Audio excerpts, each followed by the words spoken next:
आसंता August मास 21 तारीख स्वामीजी जन्म शतवार्षिकी ये पालन होगापी जाऊँचे आ ठीक तार अव्यवहित पूर्वर अर्थात आज वेदांत केशरी स्वामी लक्ष्मणानंद सरस्वती जी जीवन त्याग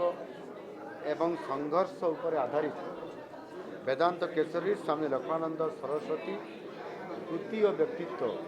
पुस्तकर उभय ओडिया और हिंदी संस्करण आज उन्मोचन करा जायछि। ये पुस्तकर लेखक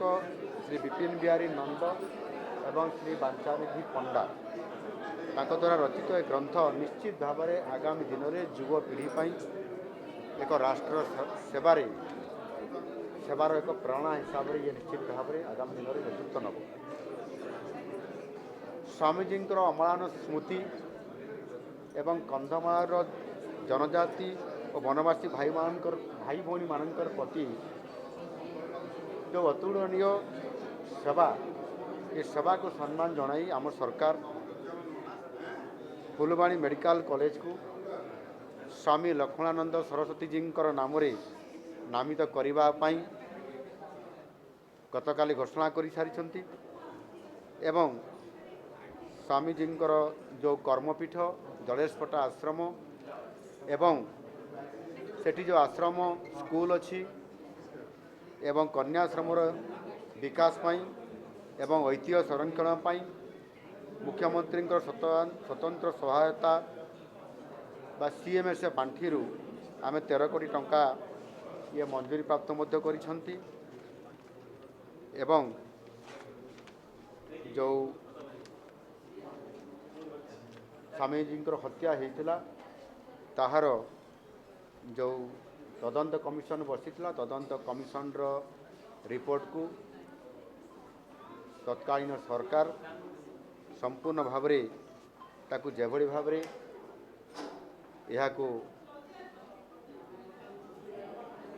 नहीं जाइछंती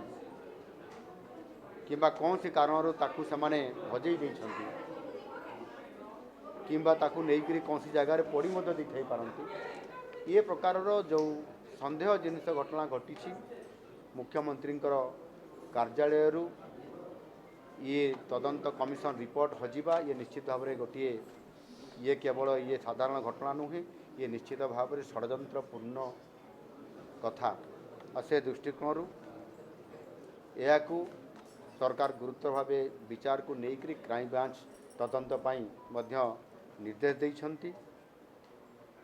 निश्चित भाव में मो आपण मानकर जरिया राज्यवासी को आश्वासन देवाई चाहे